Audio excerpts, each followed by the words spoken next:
कहीं ना कहीं मेरे भोले को आपका दुख काटना होगा, इसलिए यहां कहीं उसकी उदारता, उसकी दया, उसकी करुणा होना होगी, इसलिए वो पहुंचा है। सुनो दिल से, जितने लोग आस्था चैनल पर सुन रहे हैं, जितने फेसबुक के ऊपर सुन रहे हैं, जितने इस उमा पब्लिक स्कूल के पावन प्रांगण में बैठकर सुन रहे हैं, दिल से सुनो। हम मान रहे हैं कि पंडाल सारे फुल हैं, आप लोग धूप में खड़े हुए हैं, हम मान रहे हैं सब चीजें, पर निवेदन है, अगर पंडालों में जगह नहीं है तो आप किसी वृक्ष की छांव में बैठ जाओ, जहां बैठोगे वहां मेरा शंकर और कंकर विराजमान है, आप जहां जगह मिल जाए। और निवेदन करूंगा, अगर पंडालों में जगह नहीं हो तो आपकी गाड़ियों में बैठ जाओ, गाड़ियों के गेट खोल लो और उसमें बैठकर कथा का रस तत्व ग्रहण करो, पर उसके दरवाजे तक आए हो, दिल से सुनना और दिल से कहना, बाबा सब दुख काटो महाराज, उसे दिल से कहो, आप हृदय से कहो। और जब दिल से कहोगे, हृदय से कहोगे, आनंद से कहोगे, तो अपने आप एक आनंद की अनुभूति होगी, अपने आप।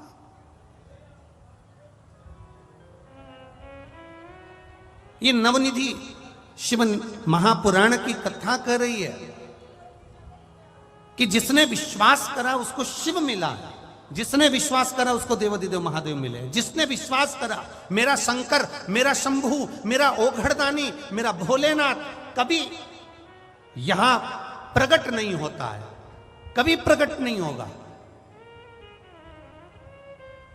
हां, वो नहीं आएगा, पर किसी को माध्यम बनाकर भेज, पर किसी को माध्यम बनाकर भेज देता है कि ये एक बात बहुत ध्यान से सुनना, गुरु आपको माला पकड़ा देगा, गुरु आपके हाथ में जल का कलश पकड़ा देगा, गुरु आपके हाथ में एक लोटा जल पकड़ा देगा, गुरु आपको भगवान तक पहुंचा देगा। पर भगवान क्या करता है, ईश्वर क्या करता है? गुरु का काम है तुम्हारे हाथ में माला पकड़ाना, गुरु का काम है तुमसे भजन करवाना, गुरु का काम है तुम्हारे हाथों में एक लोटा जल पकड़ाना, गुरु का काम है तुम्हें शंकर के मंदिर तक पहुंचाना। पर भगवान का काम क्या है? तो भगवान का काम इतना है कि वो तुम्हें इतना सुख देने लगता है, इतना सुख देने लगता है, तुम्हारे दुखों को काटने लगता है। जब दुख कटने लगते हैं तो तुम भगवान से दूर हटने लगते हो। भगवान का काम है कि ये सब कुछ मांगे पर भक्ति ना मांगे। और शिव महापुराण की कथा कहती है, जो एक लोटा जल विश्वास से चढ़ाता है, भक्ति अपने आप उसके भीतर आ जाती है, तो महादेव को आना ही पड़ता है। गुरु का काम है एक लोटा जल आपके हाथ में पकड़ाना, गुरु का काम है आपके हाथ में माला पकड़ाना, गुरु का काम है आपको मंदिर तक ले जाकर छोड़ देना, गुरु का काम है आपको भजन तक लाकर छोड़ देना, गुरु का काम है आपको शिव महापुराण तक लाकर छोड़ देना। इसके बाद महादेव का कार्य क्या है? आपके दुख काट देना।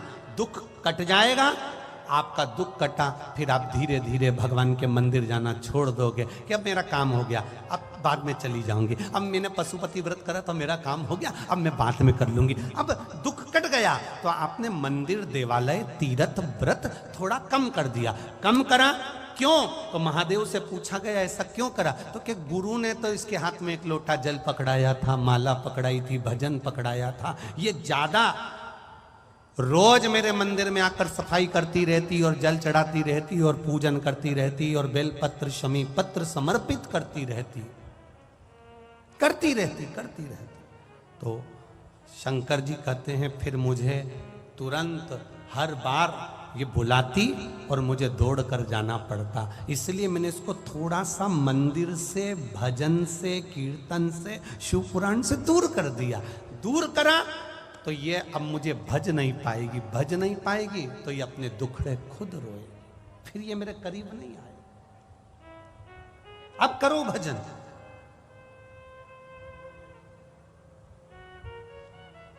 कोई पूछे तुमसे कहां गई थी, कह देना भगवान के मंदिर गई थी।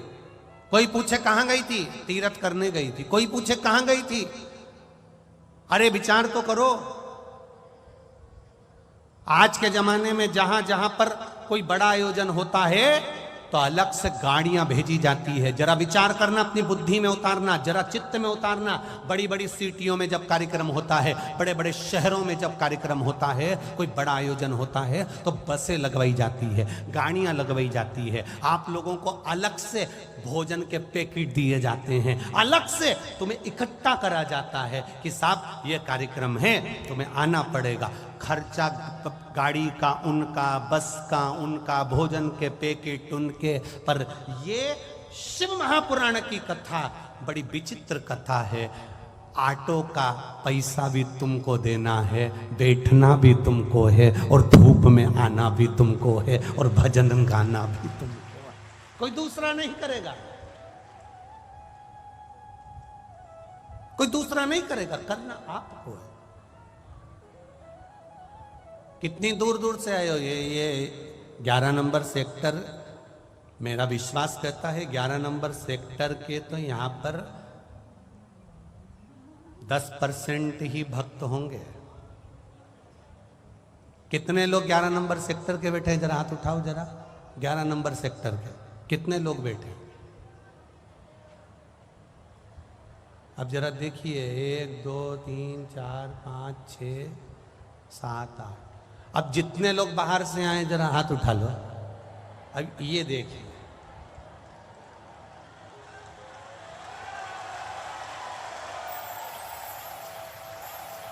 धर लो धर लो धर लो, वापिस धर लो, वापिस धर लो। अब कोई ने कहा 11 नंबर सेक्टर के लोग क्यों नहीं आए? तो उन्होंने कहा बहुत भीड़ पड़ रही है। अब इतनी भीड़ में हम तो हमारे घर से सुन लेंगे। तो भगवान भी बाद में कह देगा ग्रेटर नोएडा में बहुत भीड़ पड़ रही है, तू तेरा काम खुद निपट ले, हम काहे को? तेरे मंदिर में आना मेरा काम है और मेरी बिगड़ी बनाना। आज हम भले अपने सुख में जी रहे हैं, हम 25 लाख की गाड़ी में घूम रहे हैं, हमारे पास में एसी का कमरा है, डनलप के गद्दे हैं, बच्चे हैं, परिवार है, सब कुछ है, धन दौलत संपदा। एक पत्र आया है, उसको हम ढूंढेंगे, अभी आपको पढ़ के सुनाएंगे। उस पत्र में लिखा है, मेरे यहां धन की कमी नहीं है गुरुजी, सब कुछ है, मेरे पास में पैसा, गाड़ी, बंगला सब है। मेरा पति को अटैक आ गया, हार्ट अटैक आया। कोई चंडीगढ़ आदि के पास का होगा पत्र है वो, चंडीगढ़ के पास का। फिर उसके पति को चंडीगढ़ लेकर गया। तो धन की कमी नहीं है, वैभव की कमी नहीं है, सत्ता की कमी नहीं है, सब कुछ है। मेरे पति की पहचान सब दूर है। पर गुरुजी हॉस्पिटल में लेकर गए, एक बार में 3 हार्ट अटैक एक साथ आ गए। जब एक साथ हार्ट अटैक आए, डॉक्टर ने वेंटिलेटर पर डाल दिया, और डालने के बाद उसको पटकने के बाद, किसने लिखा था पत्र, उसका पत्र यहाँ होगा, तो उसमें 3 हार्ट अटैक एक साथ आ गए, एक साथ। और गुरुजी डॉक्टर ने हाथ पीछे कर लिए, सारा परिवार, सारे संबंध, सारी जान पहचान, सारी गाड़ी बंगला धरा रह गया। अगर मांग में सिंदूर नहीं तो यह सुख किस काम का है गुरुदेव? वो किस काम? तब हाथ जोड़कर किसी से कहा कि भाई कोई सियोर का रुद्राक्ष हो तो हमको दे दो। कोई हो सूचना पहुंचाई, तब किसी ने रुद्राक्ष दिया, उसका पानी उनके शरीर पर रुमाल गीला कर कर लगाना चालू करा। कुछ देर बाद 3 हार्ट अटैक जिसको आ गए हो गुरुदेव, उसकी श्वास चलना मुश्किल है, पर बाबा ने श्वास दे दी। शिव तत्व है, उसको पहचानो, उस देवादिदेव महादेव को जानो।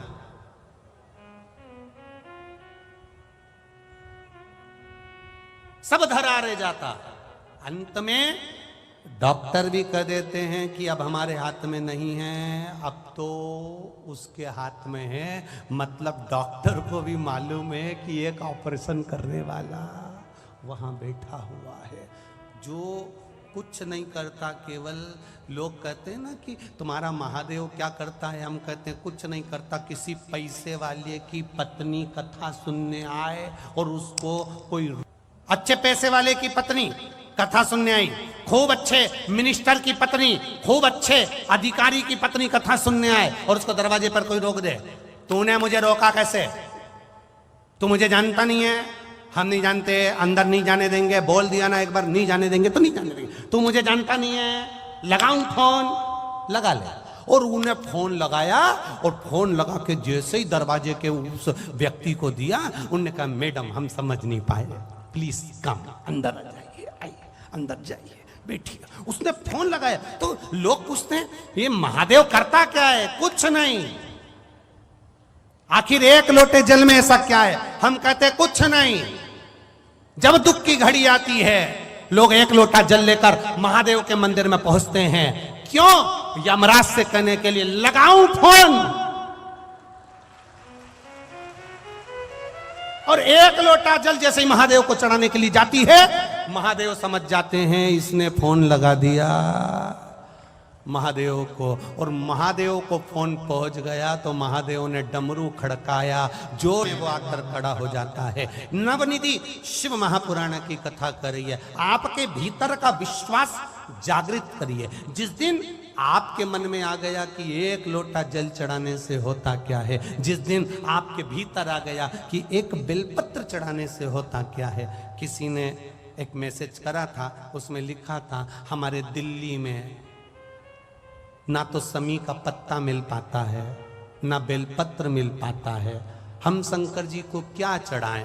हमने उनको मैसेज में खबर करवाई कि आशीष उनको लिखकर भेज दीजिए, आपने बस दिल से अगर एक लोटा जल चढ़ाते समय महादेव का स्पर्श करते हुए कह दिया बाबा मैं बेलपत्र चढ़ा रही हूं, मैं शमी पत्र चढ़ा रही हूं, बाबा ने उसको स्वीकार कर लिया। आपके दिल में आया तो सही, आपके हृदय में यह भाव आया तो सही कि मैं बेलपत्र कैसे चढ़ाऊं, मेरी दिल्ली में नहीं मिल रहा, समी पत्ता नहीं मिल रहा, मुंबई में समी पत्र नहीं मिल रहा, मुंबई में बेलपत्र नहीं मिल रहा, मैं बाबा को चढ़ाऊं तो चढ़ाऊं कैसे? बाबा नहीं कहता कि तुम बेलपत्र चढ़ाने के लिए आओ, बाबा नहीं कहता कि तुम समी पत्र चढ़ाने के लिए आओ। बाबा तो कहता है एक बार मेरे सामने आकर बैठ जा, बस मेरे पास आकर बैठी और मुझे कुछ भी नहीं देगी। वो एक गाना याद करो, आपके पास चावल का दाना भी नहीं, आपके पास में एक लोटा जल भी नहीं है, तो भी उसके पास चले जाना, बैठ जाना। पोता दादाजी को कुछ नहीं देता, देता है क्या? कभी पोते ने दादाजी को 500 का नोट दिया? नहीं दिया। 1000 रुपए दिए? नहीं दिए। 2000 दिए? नहीं दिए। कभी पोते ने दादाजी को कपड़े दिलाए? नहीं दिलाए। जब भी दिलाता है बस पोता दादा की गोद में जाकर बैठता है, दादा को देखता है, उसको गाल पे लाड़ लड़ाता है, दादा के गले लग जाता है, दादा 500 का निकाल के पोते को दे देता है। वो दादा है मेरा देवादिदेव मां। पोते ने दादाजी को कुछ नहीं दिया, पर दादाजी ने जैसे ही पोते ने लाड़ लड़ाया, जैसे ही पोते ने स्नेह करा, जैसे ही पोते ने प्रेम करा, जैसे